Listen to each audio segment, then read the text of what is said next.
Welcome to High Gluttony. Hello, gluttoneers. I'm Gretchen. And I'm Becca. And it has been so fucking hot. So we're making ice cream. Sort of, kind of. Gretchen will explain more about this later. So technically we're making Fleur de lait, which is kind of like ice cream. Are you confused? Me too. So G's going to break all of this down for us throughout this whole episode. But we are using a recipe from David Lebovitz from the book, The Perfect Scoop. So Gretchen's been making this recipe for a long time and introduced me to it last summer. She does prefer a slightly different ratio than the recipe calls for. So we are using that recipe, but we're also adjusting it to our expert mad Gretchenist specifications. I just disagree with his dairy proportions. That's all. It's a mild disagreement, and may also be contributed to by the fact that I like the cream top style of milk. I think maybe my milk starts at a higher fat content. I'm also using a pretty heavy fat creamy whole milk, so we'll be on the same page. It's been quite a week. Oh my God. So we're obviously both enjoying some cannabis and a drink. I'm using some flour and a pipe, and it's the Last OG. It's got 26% THC, and then caryophyllene, limonene, and myrcene. What are you enjoying, Gretchen? So I'm enjoying some pre-rolled joints from Circles. So there's Circle brand pre-rolled joints of Lemon Z Sativa. This is really a pretty nice one. I'm at that little bit lower THC level that seems to suit me with the 18%. My terpene profile. Nice. I like that. My terpene profile. Oh, have we not been saying that all along? I thought it was something we'd already said before. So look at me being brilliant. Yeah, keep it coming. All right. So yes, the terpene profile for my Lemon Z is caryophyllene, humulene, limonene, myrcene, and pinene. Percentages unknown. Fun to see that humulene peek in there. We don't see that very often. I seem to like it. It's working out okay today. And I'm not stumbling over my words like I was last time. So that's nice. Or having whole conversations inside of my head without having them on the outside of my head as well.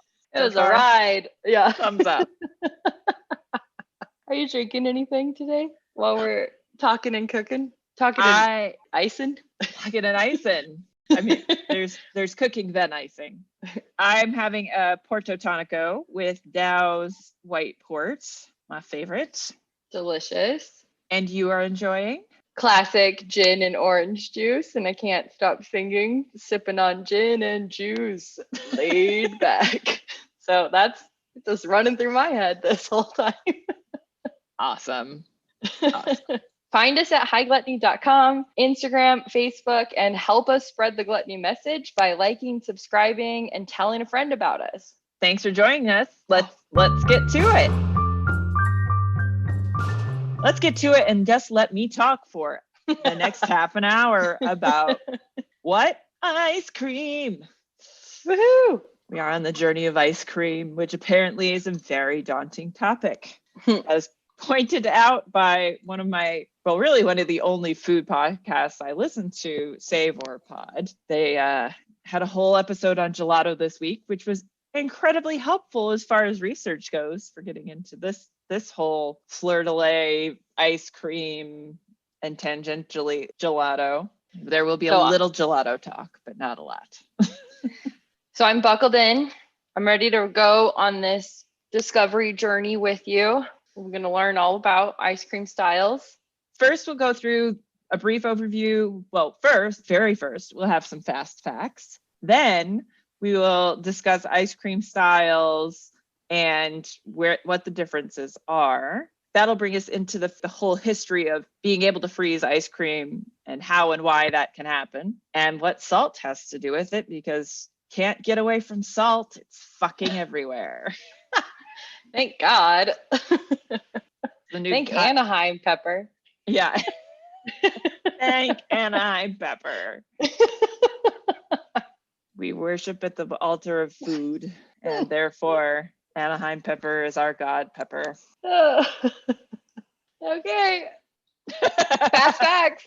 Fast facts. Super fast ice cream fact. In the 13th century, they already knew about how salt affected freezing. So they were already using that as a substance. Now, Harold McGee and On Food and Cooking didn't specify what that meant. He just said that from there it made it to Italy. And so in the early 1600s, you found mentions of fruit ices and things along that line. But first time that ice cream as a phrase itself was actually used was in English language writings in 1672. That at some point, the French actually developed something they called ice butter, or yes, please, glacé au beurre, which had 20 egg yolks in it. So I can't even imagine what the texture on that would be like.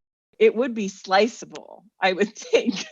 A lot of fucking egg yolk. So that butter is not just a reference to the creaminess of it or something. It's gonna be the fattiest shit you've ever eaten. Yeah. Got it.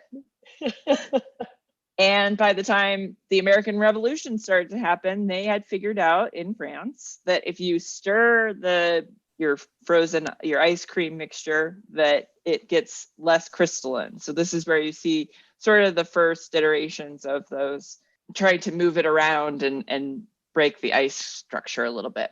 But we'll get into that just a smidge later. That's all ice cream, right? Just general fast facts about what we're calling collectively ice cream. Right, which is really any frozen confectionery type thing. And then you said you were going to talk us through some of the differences now. Right. Fleur de lait is its own thing because it is thickened by cornstarch. You don't find a lot of recipes for anything else of the ice cream variety that are thickened with the grain. That's not a common thing. So this is another one of those episodes that we've done before and have decided to redo. The first time we did an actual comparison of making ice cream versus making the Fleur de lait, where we made the ice cream, which our thickening agent for that was eggs.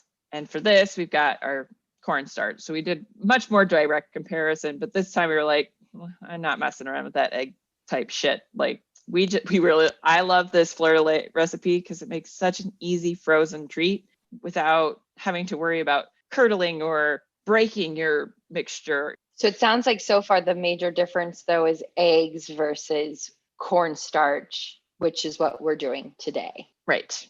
And there's a third style, which doesn't use any thickener, which is Philadelphia style. Now, those are typically made with all heavy cream, not a combination of heavy cream and milk. It would automatically have that thicker, fuller mouthfeel because it's got all the fat, you know? And then to round this out, gelato is the custard with eggs, but it's not spun in the ice cream machine as much, which incorporates less air, which leaves you with a denser product. What's soft serve? Is that different? It is a little bit different. Mostly it's served at a slightly lower temperature. Slightly higher temperature. A typical ice cream is stored at -12 degrees or lower. In On Food and Cooking, they said the optimal storage temperature is actually 18 degrees below zero, but soft serve is at most -6 degrees below zero. Interesting how I know that's a big difference, but it doesn't feel like a big difference. But the texture of soft serve is so unique. So that's like, it's like slightly meltier, but it's still very frozen.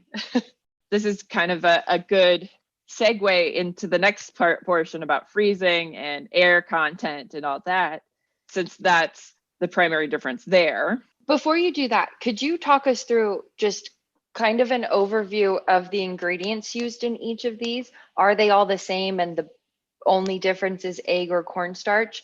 But could you just tell us what is a common ratio for ice cream and what are common ingredients? Most recipes I've seen, and this is a very, very basic generalization based on the recipes I've looked in like the last 24 hours. So not a huge sampling, just to say that. To end up with a quart of ice cream base, you're going to have 3 cups of dairy, 3/4 of a cup of sugar, a bit of salt, and some heavy cream. Sorry, that's part of your dairy. I was putting the milk and the cream together because it just different feels easier. ratios of that. Yeah. Right. Yeah, because for the styles that have thickener in them, so your French ice cream and the Fleur de lait that we're making that's being thickened by the cornstarch, you're using a combination of milk and cream, and the usual ratio is 2-to-1, so 2 cups of milk to 1 cup of cream. Then for Philadelphia style ice cream, that's going to be 100%, so 3 straight cups of heavy cream. Gelato probably is somewhere in between those 2 ratios. So that might be like 1.5 cups of milk to 1.5 cups of cream. So it's kind of a half and half situation, if you will. It's such a bad joke. I have to take a drink now. Hold on. So pretty much they all have a very consistent baseline of some version of whole milk and heavy cream, sugar, a little bit of salt, and then you're either adding eggs or cornstarch or more heavy cream. Yeah. If you're in Philadelphia. So with all of those ingredients as the baseline that we understand now, do you always heat the ingredients before you freeze them? Yes. Okay. For the ones where you have a thickening agent, you have to activate your thickening agent. So that you have to on that front. But also, if you're not using a thickening agent, you still need to heat it in order to make sure that the sugar dissolves completely and integrates fully with your cream. Okay, got it. So in order to activate your thickening agent, you have to do some version of heating the ingredients. And then what is additionally important is this next step of freezing it, or not before you freeze it, is adding air to the mixing, right? After you've heated it, you then do what? Well, you have to chill it down, because don't just throw it into an ice cream maker while it's hot. Like, oh, that would be bad.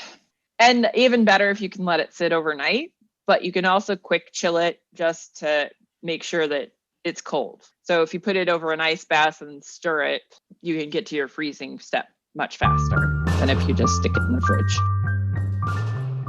And then freezing is super important, or how it's frozen. Why don't you tell your story of making ice cream at camp? Why I even asked if you have to heat it is because I have this memory of going to Mormon camp, which I attended for 5 summers with my best friend who I grew up with. So I had this vague memory of putting cream and sugar into a big coffee tins. And then I don't remember exactly how it would happen. I feel like we'd like pour salt around it and then wrap it in something and then just kick it back and forth to each other for a couple hours. And then we would just eat ice cream right out of the thing. I mean, I'm sure we poured it in little cups individually, but we would have it immediately. In order to get to the point where we've been able to make ice cream, the discovery of how salt helps lower the temperature of ice was a really important discovery. So yeah, somewhere along the line, they figured out you sprinkle salt on ice, the resulting slush is actually colder than ice itself, and actually cold enough to freeze a sweetened liquid, I guess, is really what you would say, any really sweetened liquid, into an ice cream-like substance. That being able to get the ice to be actually colder than freezing is absolutely essential, because you have to get the temperature lower than actual freezing because of the fact that there's sugar in there now, and that lowers the freezing point. There's a lot of science to it that I'm not quite 100% sure how to explain. I'm a little confused. I'm going to try to repeat back what I think, and you can correct me as I go. Sugar lowers the temperature? Yes. Yeah. So it lowers the freezing point, which is, lowering the temperature that is required to make something into a solid block. So this is where I should be bringing in if you just put cream in the freezer, mm-hmm. it turns into a solid block. You can't you could maybe gnaw on the edges of it if you pulled it out of the carton, but like you wouldn't be able to eat it. Is that because of the fat? Well, that's the water. So this all has to do with the water. Okay. In anything. So all of these ingredients, no, the liquid ingredients have water. And so the sugar is interacting with that water. Correct. So the sugar helps sort of block some of the water molecules so that they can't form form together as long chains. So they can't solidify. Right. It has to do with the crystallization of the water. The way I understand it's shortening the crystals. It's making the crystals smaller. As the water freezes. Okay. So that it's not as solid. Got it. So it gets in the way. I don't know basketball, but it's a blocker. What are those people called? Don't look at me. I know a point guard about sports. All right. All right. So it kind of gets in the way and says like, no, I'm not going to let you become this big block. Right. It's Antifa. So okay. All right. I guess if we have to go political with every explanation on this podcast.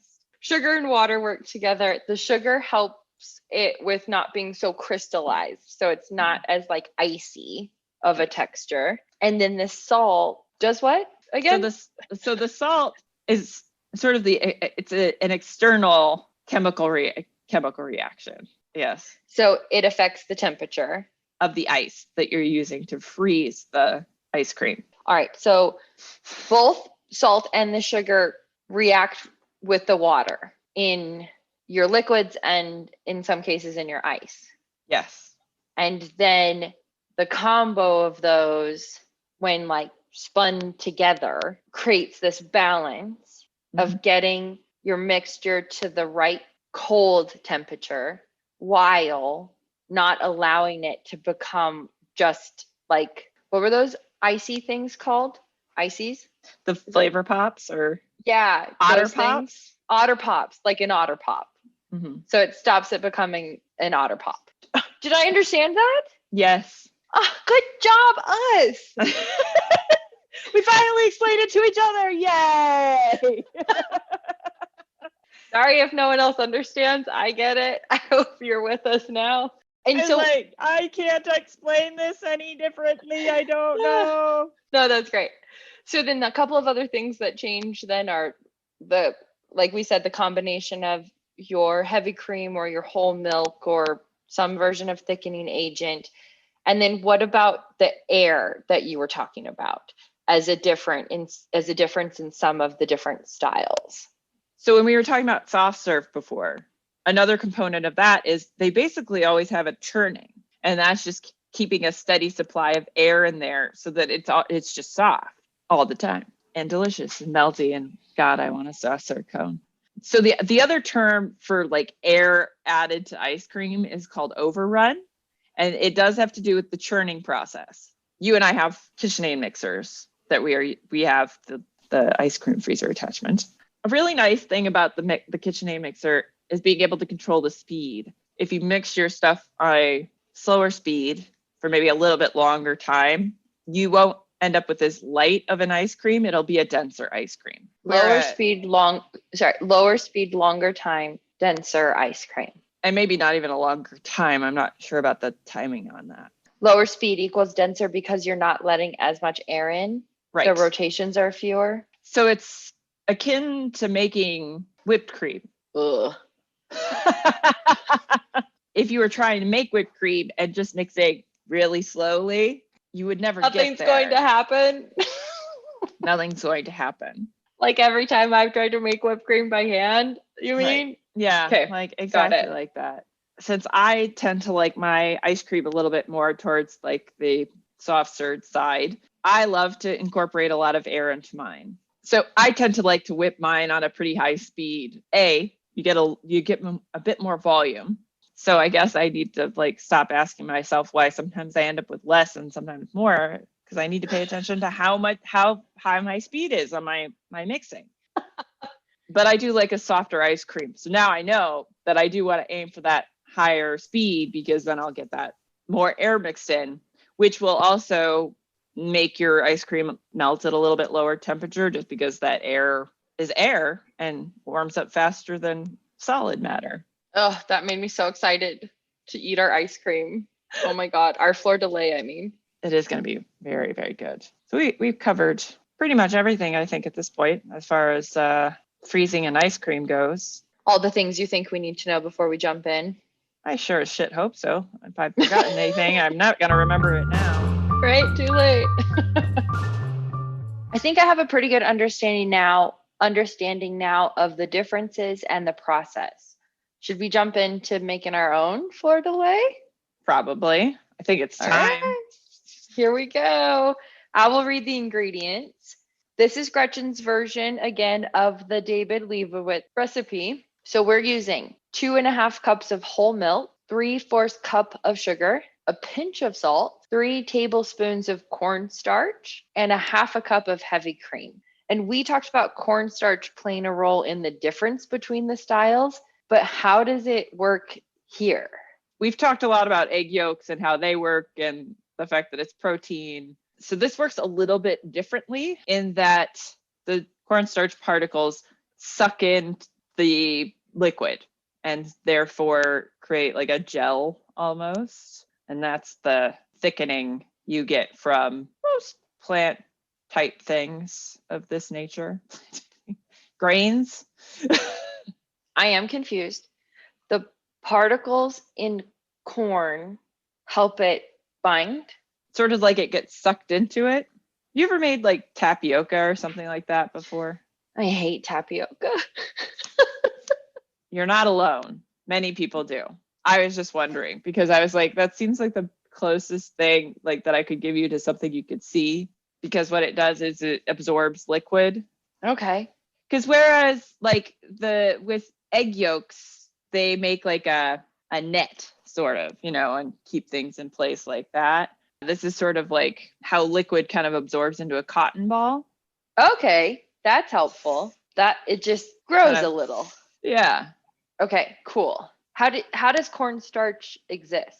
What is that? This is how starch from corn is extracted. So thus how it's produced, I guess. Or exists in my words. Exists, comes into being. What Anaheim pepper created this cornstarch? What Anaheim pepper's name are you talking about? Thank Anaheim pepper. Okay, cornstarch is. So they take the corn and they soak that for this says specifically steeped, but for 30 to 48 hours and allows it to ferment slightly. Then steeped in water? That's what I would assume. It would just be water. The germ is separated from the endosperm, and those two components are ground separately. After they've been soaked and fermenting slightly. Right. But the starch is separated from the liquid, the water that comes out of that soaking process. So that's where the starch actually comes from.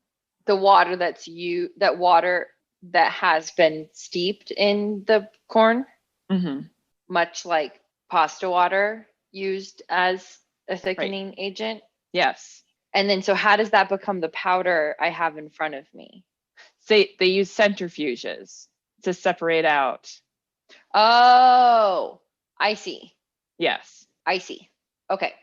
And then they probably do a little bit of they'd probably have some sort of dryer. I imagine they'd send it through as well to dry it further out into powder. But that's pretty much, is that enough information on cornstarch? And I think so.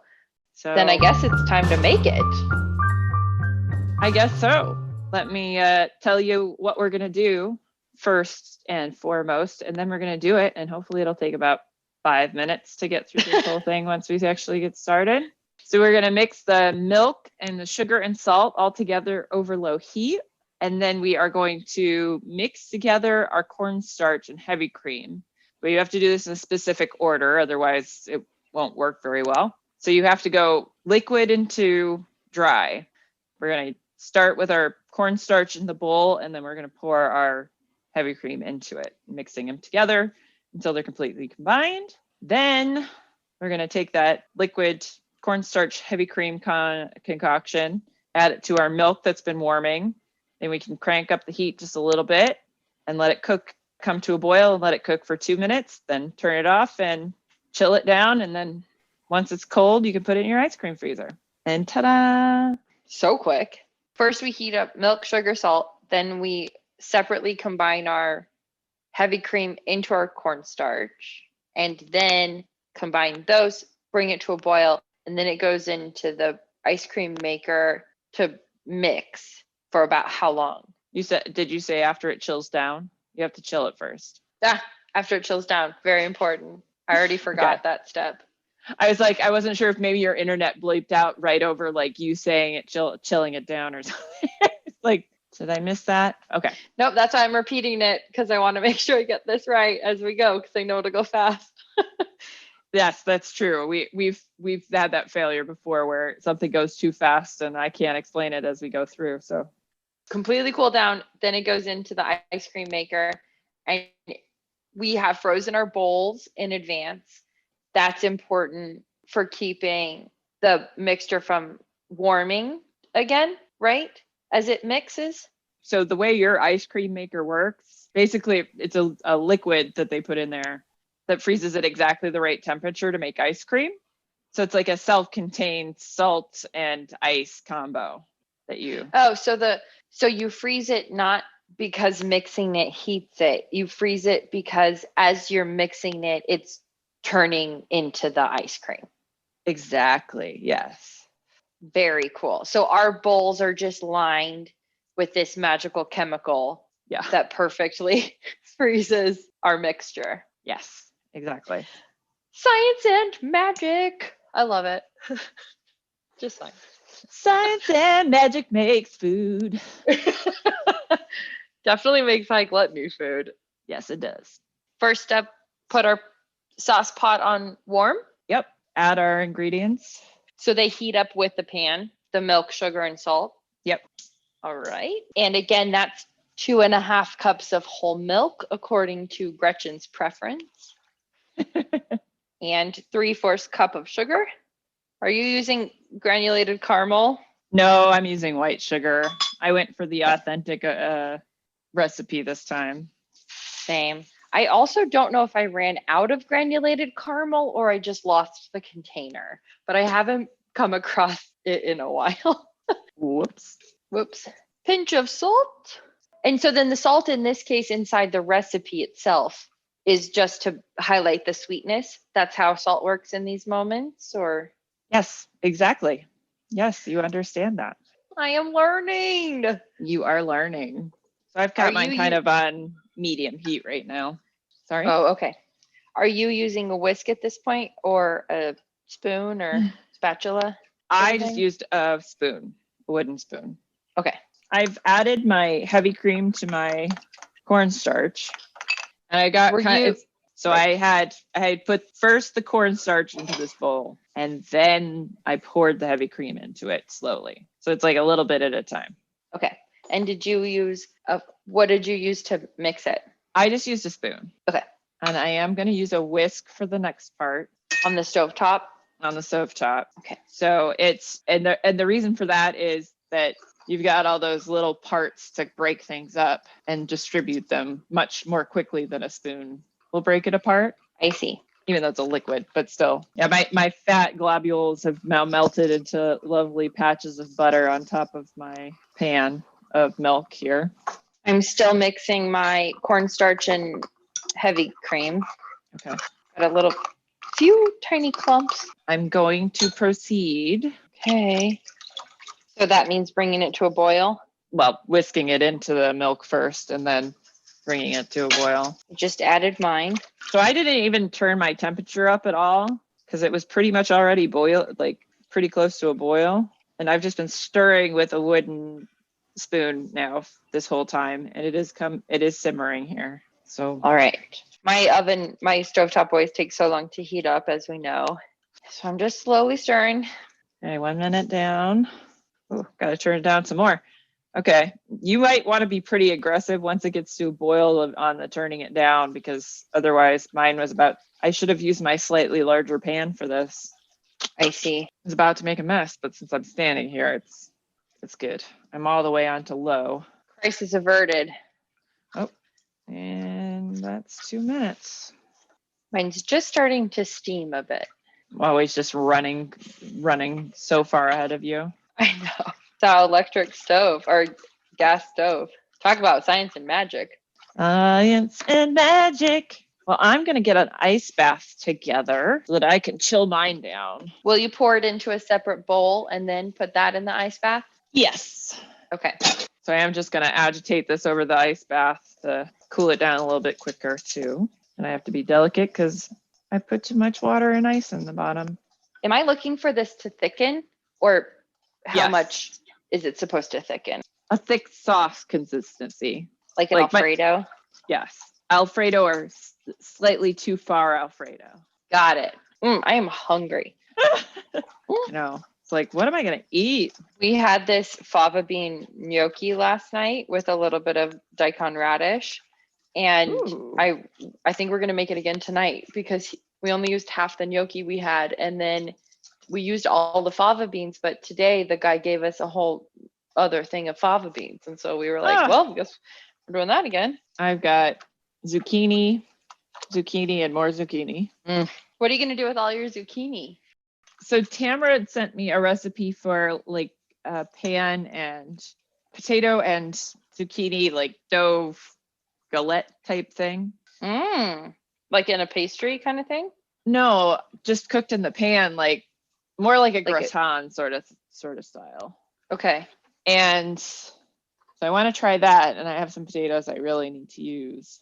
So that might be my dinner tonight because I think I can make that pretty quick. Yum. And then I do like a good, just like zucchini raw. I like raw zucchini.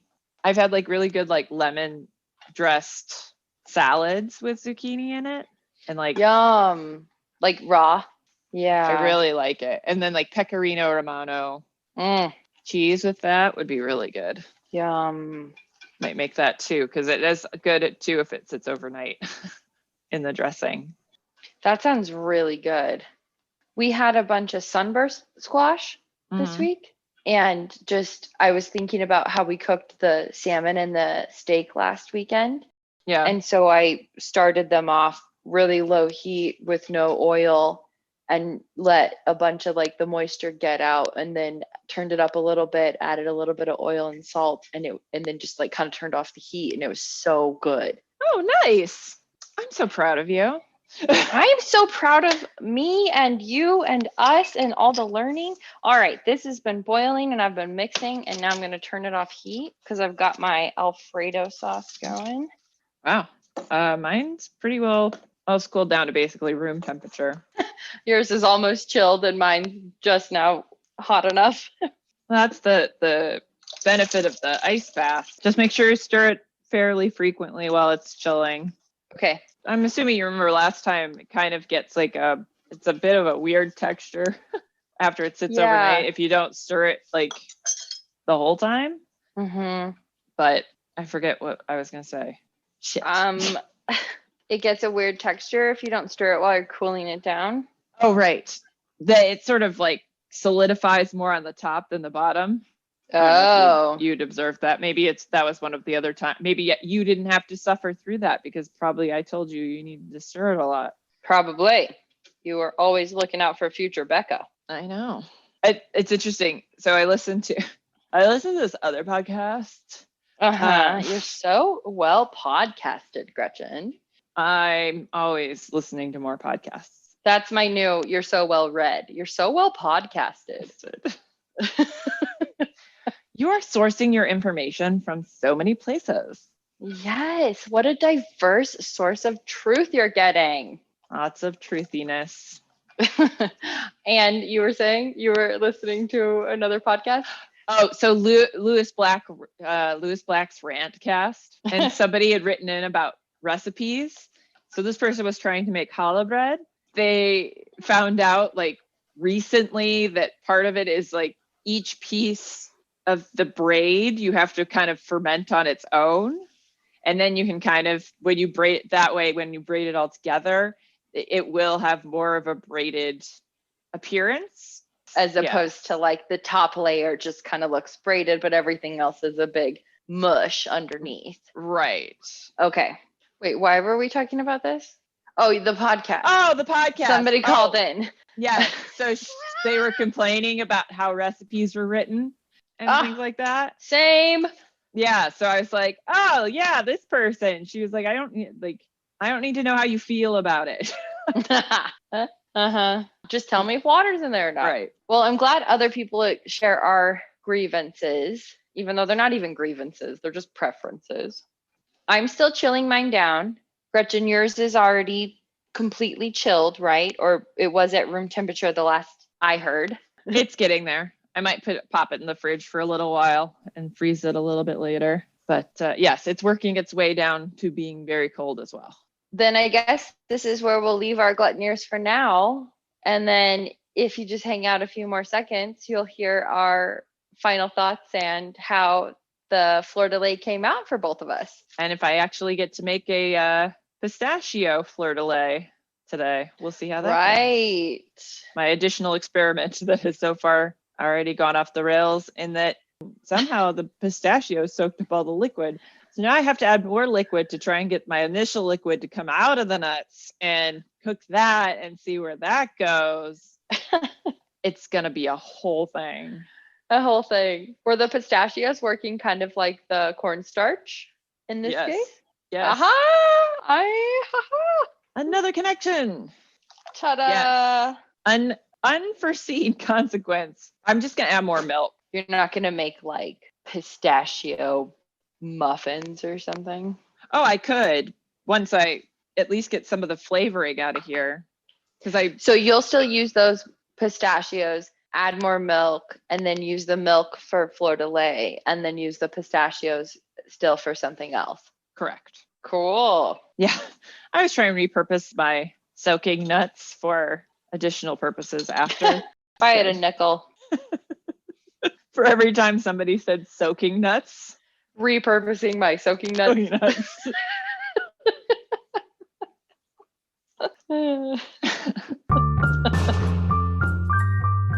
So here we are for our final thoughts on Fleur de lait, and as well as Fleur de lait pistachio version that I did.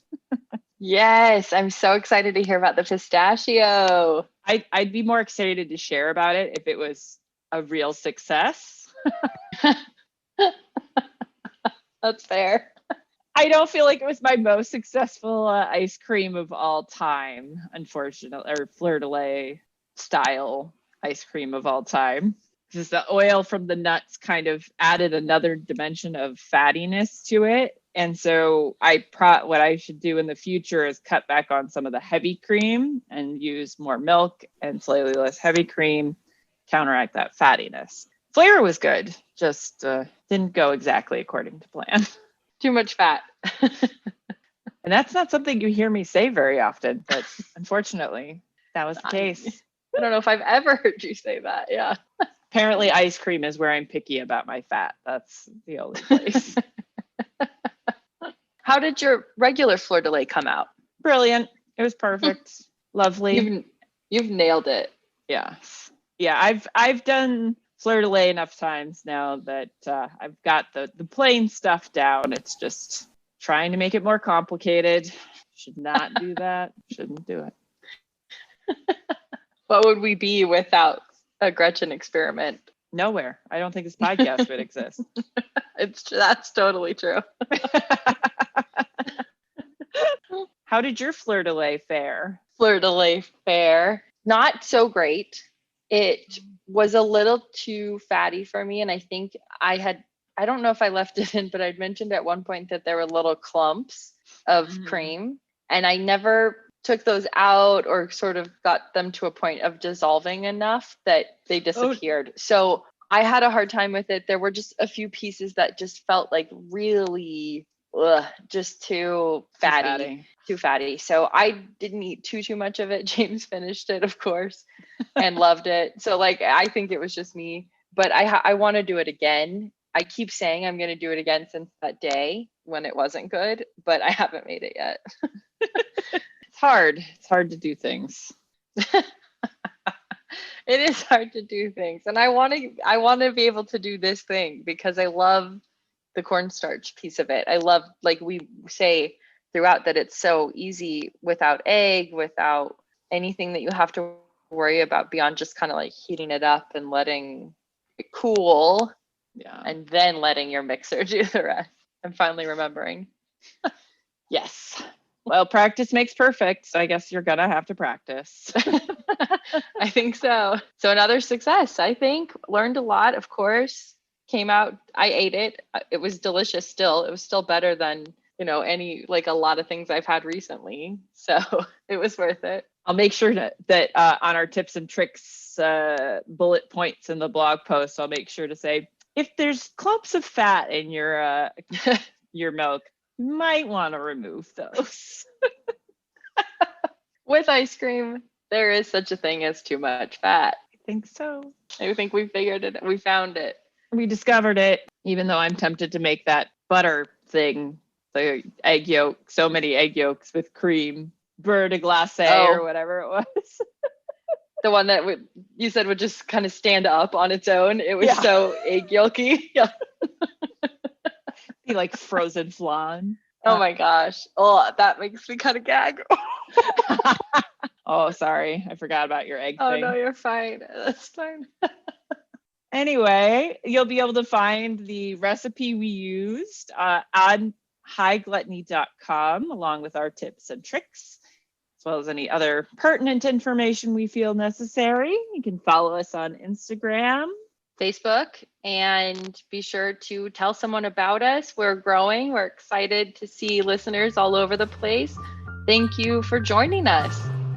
Oh, wait, what do we say to get out? Off we go. Off we go, gluttonies. I don't have my coconut shells. That works. Yeah.